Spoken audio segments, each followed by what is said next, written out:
Colombia is very sick, run by a sick man who likes making cocaine and selling it to the United States. And he's not going to be doing it very long, let me tell you. What does that mean? He's not going to be doing it very long. He's not doing it very long. He has cocaine mills and cocaine factories. He's not going to be doing it very long. So there will be an operation by the U.S. and It sounds good to me. Are you considering U.S. action in Cuba? We're not. I think it's just going to fall. I don't think we need any action. It looks like it's going down. It's going down for the count. You ever watch a fight? Yeah. They go down for the count. And Cuba looks like it's going down. We're dealing with the people. We're dealing with the people that just got sworn in. And don't ask me who's in charge, because I'll give you an answer and it'll be very controversial. What does that mean? It means we're in charge.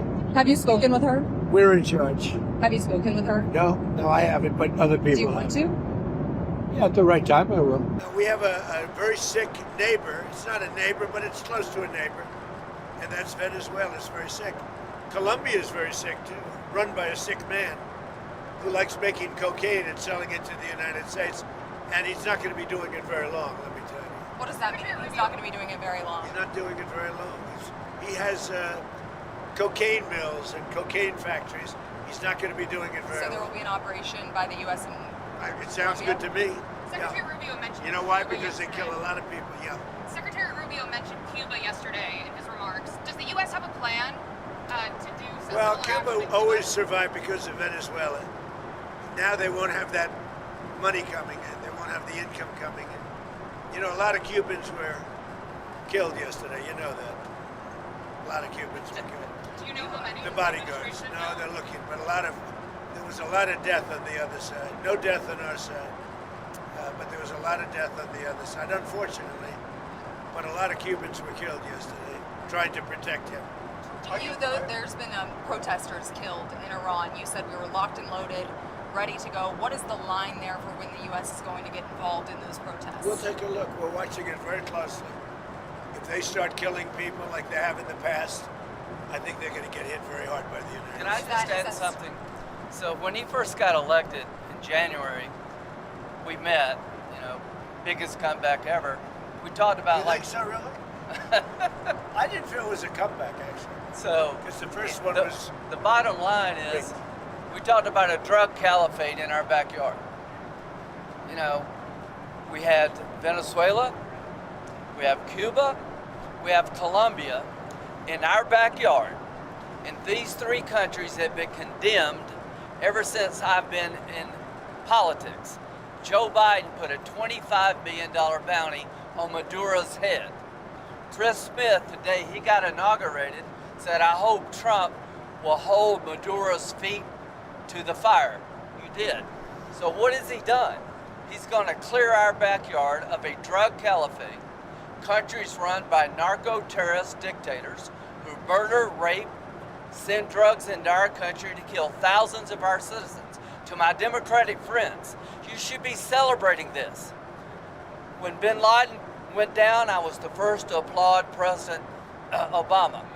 This was one of the most sophisticated military operations in the history of the country. What they were able to do was amazing. They knew we were coming. We had a good part of the Navy, and they were able to capture this man alive. No military in the world could have done it. And as to this commander-in-chief, he did something people talked about doing. You just wait for Cuba. Cuba is a communist dictatorship that's killed priests and nuns. They've preyed on their own people. Their days are numbered. We're going to wake up one day, I hope in 26, in our backyard, we're going to have allies in these countries doing business with America, not narco-terrorist dictators killing Americans. This is a big frigging day. And everybody in the world is thinking differently than they were just a few days ago because of what you did. By the way, you mentioned something that's interesting. Lindsay mentioned bin Laden. I wrote about bin Laden 1 year before the attack on the World Trade Center. And I said, you got to go after bin Laden. It was in my book. And very few people want to say that, but it was in my book. You know that, I think. You've actually talked about it. But if they would have listened to me, they would have taken out bin Laden, and you wouldn't have had the World Trade Center tragedy. Yeah, this is certainly going Did you know that? I predicted bin Laden. I learned something every day. No, but did you hear that? Well, Well, I didn't know. I just heard it right now. No, I wrote a book. It was 1 year before the attack that the book came out, and it talked about, there's a whole page, a whole section dedicated to a guy named Bin Laden who's a bad guy who you have to take out. So, I'll get the book. But right after the election, he told me, I'm going to clean up our backyard. Now, this was before he took office.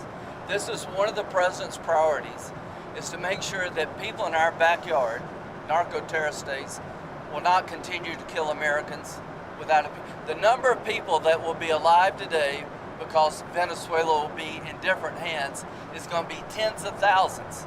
This is something to be celebrated, whether you like him or not. Not just Venezuela. It's what's coming out of Venezuela in the form of ocean-going and Gulf-going and sea-going boats. Every time we knock out a boat, and we've done a lot of them, we did 3 over the last few days, they're very rare now. You don't see too many of them. Hard to recruit. But drugs by sea are down 97%. Think of that. And now we're going to stop them by land, too. The land is easy. We had to do the sea before we did the land because it just works out. Yeah, you were just talking about the land, but it sounded like And by the way, you have to do something with Mexico. Mexico has to get their act together because they're pouring through Mexico, and we're going to have to do something. We'd love Mexico to do it. They're capable of doing it.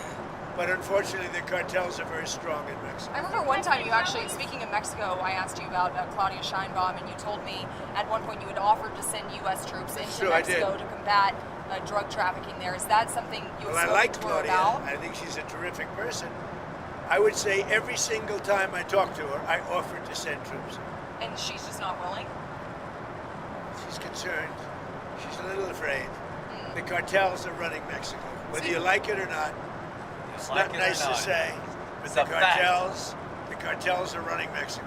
And speaking of those U.S. troops, I mean, one thing that Americans and a lot of people are wondering, you just sounded like you weighed out another strike, another land strike at least in Venezuela. You sound like you weighed that out. But well, we haven't. We didn't need it. We were prepared to do a second strike if we needed. We're totally prepared. But that's off the table. We're still prepared. That's off the table now. No, it's not. If they don't behave, we will do a second strike. Will you demand the question is that the American troops, are they going to be on the ground? They're doing any kind of peacekeeping? I think Americans are very... It depends on what happens. It depends a little bit on the new administration, if you want to call it. So if you see that pushback from Rodriguez and ultimately... Well, I don't think there was pushback. I think that... She frankly, called it... you know, you hear a different person than I hear. Really? So you have spoken with her? We talked to them, yeah. Oh, you did speak with her? They've been very good. Because she called it kidnapping of Maduro. It's all right. It's not a bad term. Go ahead. No, are you going to demand that Delcy Rodriguez let opposition figures return or free any political prisoners? We haven't gotten to that yet. Right now, what we want to do is fix up the oil, fix up the country, bring the country back, and then have elections.